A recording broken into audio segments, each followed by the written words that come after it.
অনাবিল আনন্দে ভাসছে রাজশাহীর গোদাগাড়ী উপজেলার কাকনহাটের মুক্তারা বিবি ও নাজমুস সাকিবের পরিবার। তাদের ঘর আলো করে আজ জন্ম নিল এক কন্যা সন্তান।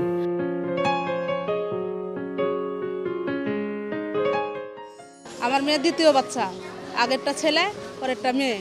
আল্লাহ দিলে রুগী অসুস্থ, মা ছেলে অসুস্থ, বাচ্চার লাগা ছেলের লাগা সকলার লাগাই দোয়া করবেন। নবজাতক ও তার পরিবারকে শুভ কামনা।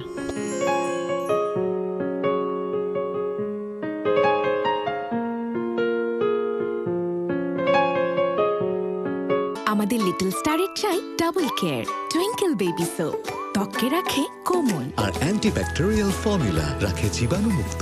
শুরুটা হোক যত্নে।